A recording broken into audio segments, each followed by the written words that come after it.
Hey, I hope you guys are safe from wherever you are in the world. Seems to be quite a global problem. This is the worst public health crisis. The queues growing outside supermarkets. A normally traffic-jammed highway in the city of Wuhan, China, near empty. No cinemas, theatres, football matches. Store shelves nationwide are dwindling or totally empty. Toilet paper is disappearing around the globe. Seems like quite a chaos time. Empty supermarkets, empty streets, everyone has to stay inside. Well, that is everyone except here.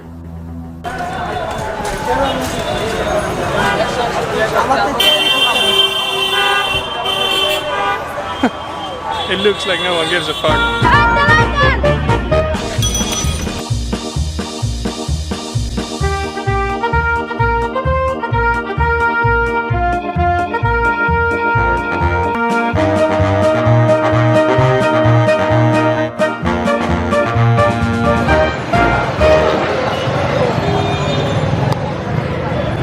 Welcome to monthly news number 38, the Corona edition, live from Bangladesh, Dhaka.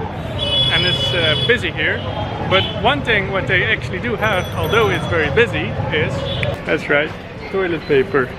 They still have enough of it over here. But pro tip from Bangladesh, you actually don't really need it. You can just wash your butt with your hands. But honestly, I don't really get it. I mean, Bangladesh or Dhaka is the most dense city in the world, with a lot of people, very crowded. So if there is a virus, it must spread around very quickly here. Also, it's not very hygienic. But yeah, for some reason no one really seems to care around here. But I would say if it is here, it would probably be in the entire city within half a day, because it's everyone is just on top of each other. Yeah, so I'm kind of stuck here actually. I can't really go back to the Netherlands, so I'm here alone. Well, not really alone, I mean there are people everywhere. But yeah, maybe I'll actually find a place a bit more outside of this dense city. So welcome in a beautiful hotel room. Got a flat screen and some mini bananas. Basically good to go. So one last thing about coronavirus, on a more positive note, that it's kind of impressive to see the changes it brings in the world. So for instance, much less planes are taking off, or if you see the map of China, you see much less pollution because we just produce less and commute less. It's just kind of impressive to see that if we really want to change the world and stop this machine to use less resources, we can actually do it. So I would say keep that in mind for later, because right now the priority is on this problem. It's kind of has the highest urgency, but one way bigger problem is still our environment, and it's gonna affect way more generations for years to come. It's gonna affect plants, animals, entire ecosystems. So I would say just remember this time where we as a collective human can really make a change, and try to keep that collective power to continue to work like this. Alright, so back to the news. So this month we released a Story Hopper video that's all about traveling and how to travel sustainable. Super relevant topic since you can't really travel. But it would kill 15 minutes of your quarantine time, so that's I guess totally worth it. Which brings me to the next point. Since you have to stay at home, it's the perfect time to do documentation. So mainly for the people that work with Precious Plastic, they learn stuff on a daily basis, so make sure to document that and share that online. We actually made a guide specifically for this moment right now in the Academy. I'll put a link below that show why it is so important for the future of us to share what you learned. So make sure to check that out. This month we actually released a new bazaar for Precious Plastic. It's way more powerful, much better functionality. We would write an article in depth that explains all the functions, but for now I would say maybe just check it out, bazaar.preciousplastic.com, and let us know what you think about it. And the beginning of this month I was actually traveling with Mattia in India to visit communities for Project Camp. And we visited Auroville, super cool place. And we actually wanted to do a big update on this, but it's a bit delayed due to the coronavirus, so the Project Camp update might come. And when we're traveling around, we always really like to see Precious Plastic workspaces, to meet the people, see how they work, see what their space looks like. So we have two places. One is Rise and Carry in Sri Lanka, and one is Samsara in Chennai in India. So they have their workspace in the middle of the center, right here in this big building. So let me show you what that looks like.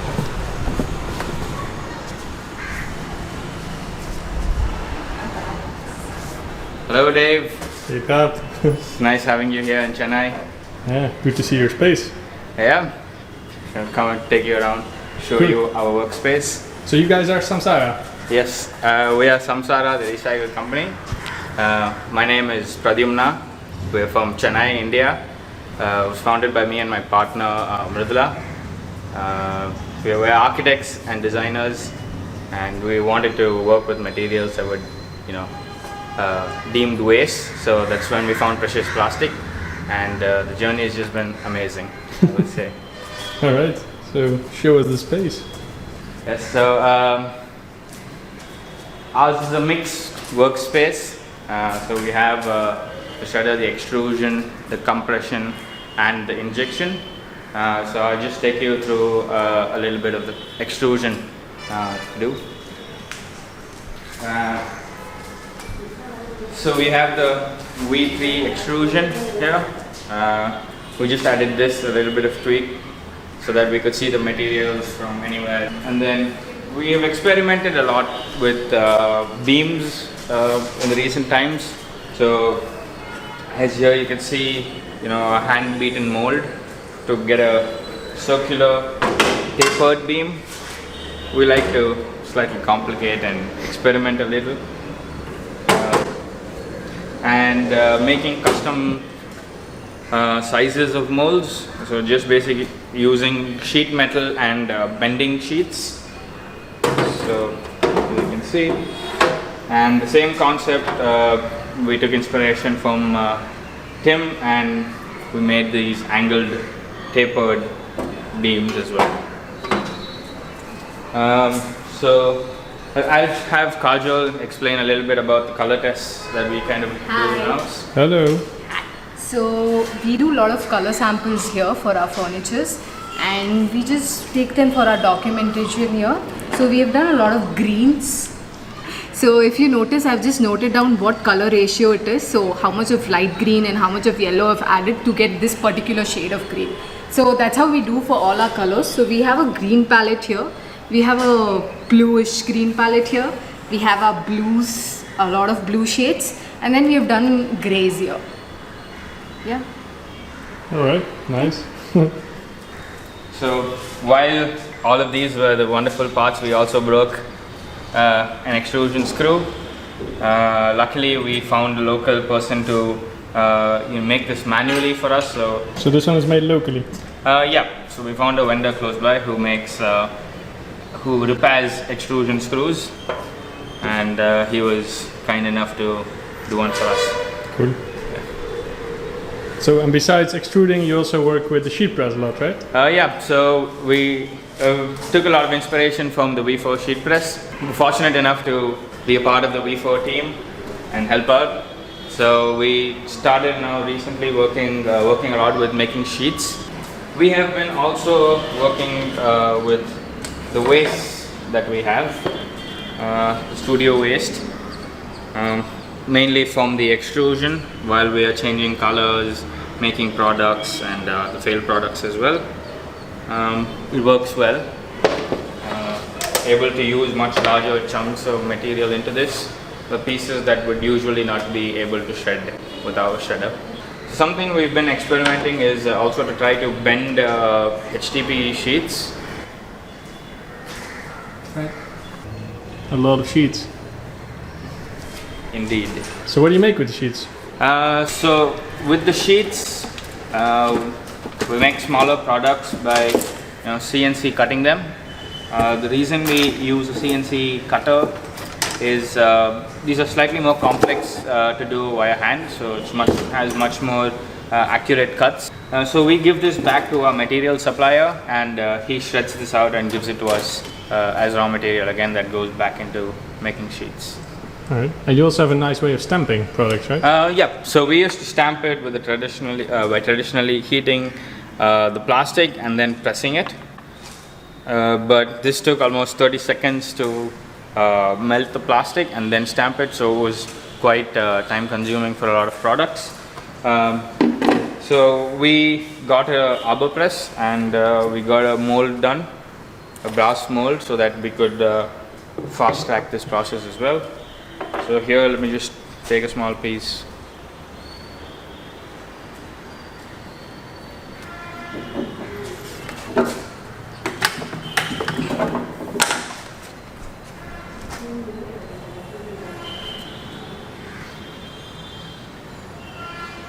So we get a nice crisp stamp, and it's 5 seconds per stamp. Made life a lot easier. No burn marks, mainly. Yeah. So this is our Nicobar lounge chair that you see. And so originally we were doing a lot of extrusion free flowing products. It's quite difficult, and tested our patience quite a bit. And then we made some compression products. Right now we're just focusing on beams and sheets.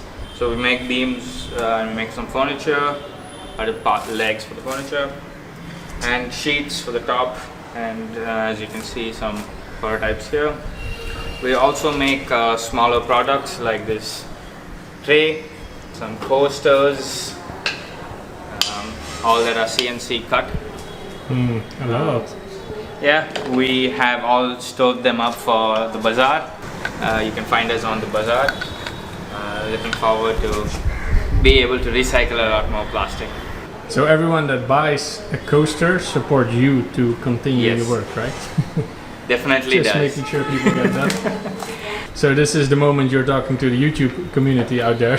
Do you have anything to mention to the Precious Plastic community? Yeah, I would say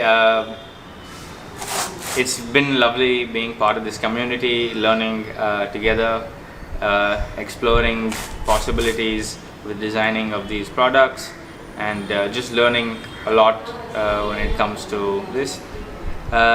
Thank you, and looking forward to seeing a lot of great stuff out there, and let's keep making. All right, cool, thanks. Thank you. Thank you. Hey, today I'm in beautiful Sri Lanka. I came here to visit Rice and Carry, these guys over here. And they've been working with precious plastic for the past 4 or 5 years. Now I came down to say hi, and I'm gonna ask him a few questions to learn more about the project. So here we are with Henry, the founder of Rice and Carry and Wasteless Bay, and Sufi, the manager of Wasteless Bay. So let me start with you, Henry, and maybe give us a quick overview of what you guys are doing here. So what we do here is we have identified what the biggest problem is for waste management in this area, and that is plastic bottled water. There's probably like 5,000 tourists in this place in full occupancy. It's a tropical area. You have to drink water. All the travel guides have for decades told tourists in Sri Lanka only drink bottled water. That is the only safe water. So what we do here is we provide the alternative, which is a water refill station. We process the plastic bottles, we bale them and compact them for transport to a professional recycling facility. And we have the precious plastic machinery. So we use the bottle caps, shred them in the precious plastic shredder, and then make nice products for the tourists here to realize that they are part of the problem, but they can also be the solution to the problem or help mitigating the problem. Okay. And Sophie, maybe you want to talk us a little bit about the operations here. What kind of machines do you have, and what do you do? Yeah, we collecting all the PET from the PET caps, bottle caps and lids. We are making a product with like a wax comb, and then we are making buckles, and we are making key rings, and this stuff we are making here, key tags. And everything we are making a producting here with a 3 injection molding machine. Okay. And we have a molding, like a 3 type of molding we have it, and also we have a special type of molding, it's called razor handles, so we are making with that. That is very interesting things. And then our boys are working, really love to work with the injection molding machine because they are hanging and manually working, so that should be, they're so happy to work with that kind of stuff because they're playing with this. So normally, and actually the people are walking around here, locals, they come and what they're doing, the boys, and they come and see what the machine, what you doing with this machine. So what happened to this plastic, where are you collecting this plastic, and like this they are educating. Actually, we started this to educate our locals. The local might be get some idea, then they will be going to do in future the best way as Arugambe. Okay.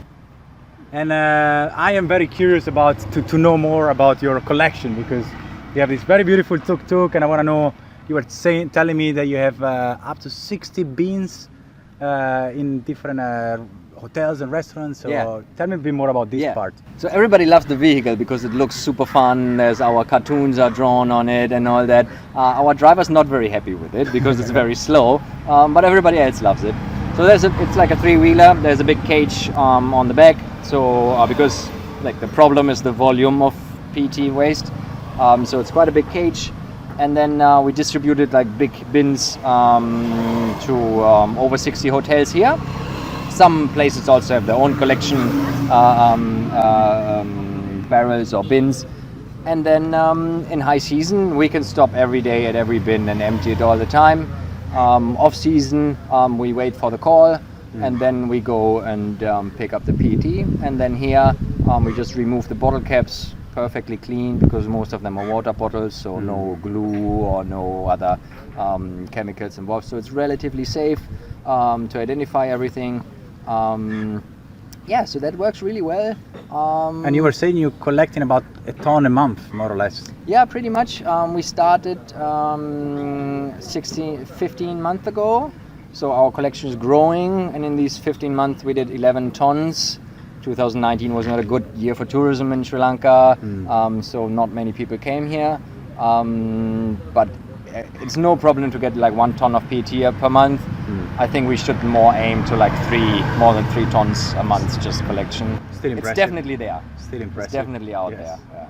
And obviously with precious plastic you can't work with PET. So what do you do once you receive these tons of PET? What's your... Yeah, so the bottle caps we remove and we use in the precious plastic machines. The PET we send to state-of-the-art big recycling factory outside of Colombo. After baling it? After compacting it, because transport is a cost factor, so it needs to be as small as possible. So we send it to that factory, and that is one of 2 factories in the world, as far as I know, that can turn shredded PET bottles into polyester yarn. Okay. And maybe, Sofia, do you want to maybe tell me a bit about the team involved into here in Westlake Space, but also in Rise and Carry? How many people are involved? We are involving 3 people here. Actually Full-time? Full-time working. Okay. And then 28 people are the women are working with the Rise and Carry. Our product we are giving to Rise and Carry. They are enjoying to showing with our product. Example, we are giving a buckles. The buckles they are making a different type of product with that. So they are so happy to be with. They have a part of. We are working with we are working with the 2 benefit. One is we are getting a salary at the job. Another one is we are helping to the nature. To clean up the beaches and all the entire the area. And giving a cleaner future to this little boy. Yeah. Okay, but I'm sure it's not all easy. Maybe can you tell us about, what are the biggest challenges of setting up a precious plastic workstation in Sri Lanka? The biggest challenge is, or that is what the mistake we did in the beginning, is you get really excited. You see precious plastic and you're like, oh, I want the oven and I want to make bowls and I want to make this and that. And you have to know what's the best product for the market I have the easiest access to, and then try to make that really, really good, because in the end, sustainability only comes from being also financially sustainable. So it is tricky. You can put a better profit margin because you also have to. It's manual injection molding, so the products are more expensive. So you have to find a good customer group that is willing to pay a higher price. And luckily here with tourism we have that. Tourists are very conscious about the potential damage they do to a place. So it's actually the perfect target audience to kind of change behavior and also as our customers for the products. Okay. All right. A tip for someone that wants to start a precious plastic workspace around the world. What kind of tip would you give? First of all, they need to identify the plastic, which kind of plastic can be recycled. Okay. So they can use that type of plastic, so it will be reducing. So that's identifying the plastic, available plastic near you. Type of plastic. Okay. One from you? Yeah, just repeat what we were just talking about. Focus. Like do one thing really good. I think that's easier said than done, though. Yes, Failure is absolutely. also just inherent. That's Part of it, yes. just what happens. All right, so on Focus, I would conclude this beautiful interview. I thank you guys for your time, and back to you guys in the Netherlands. Bye. Ciao. All right, everyone. Community news. So actually a while ago we started working on some how-tos already with some community members, also to see how this whole process goes and to develop that tool. So Ter and Pemika from BOPE made a design for this interlocking brick. Yeah, exactly, that one. And created a how to make the mold for this brick. And it's an injection mold for this brick, which can be interlocked, and so you can build some constructions or installations, or use it as a flower pot or something like that. So that's cool. And Andre from El Tornillo shared his techniques on making injection molds for broom hangers and these wall pegs, so you can hang things on the wall. And as he has a lot of experience in making injection molds, he also put together some tips and procedures from his experience on making injection molds. So there is a lot to learn from, and the cool thing is, even if you don't want to replicate exactly those products, you can use the how-tos also just to learn from those techniques and use them as a base to get more ideas for other products and techniques. Then it's also super exciting to see that more people are building the V4 machines, so the Shredder Pro, Extrusion Pro and Sheet Press. And there's actually the first finished shredder in China. He also uses it for meat, so but at least it seems to work, so that's cool. So there's one new tool in the Academy which we didn't really announce yet, which is the logo creator. And we made that one to make it more easy for the community to make their own precious plastic logo. Actually, people found it, and lots more precious plastic logos have been coming up. So it's really nice to see that people actually like to use it and that it's in use. And to end with, this month we made our first ever global impact survey to find out some more numbers of our community, which was quite an exciting thing for us because we always wanted to know more about what our impact might be as a community. Thank you for everyone who took part, and once it's done we will share the report to share what we found out. Yeah, take care, wash your hands. Okay, I guess it's time to stop. Take care and be thankful for the little things in life, like sun in the Netherlands. That's quite special. So thank you. Thank you.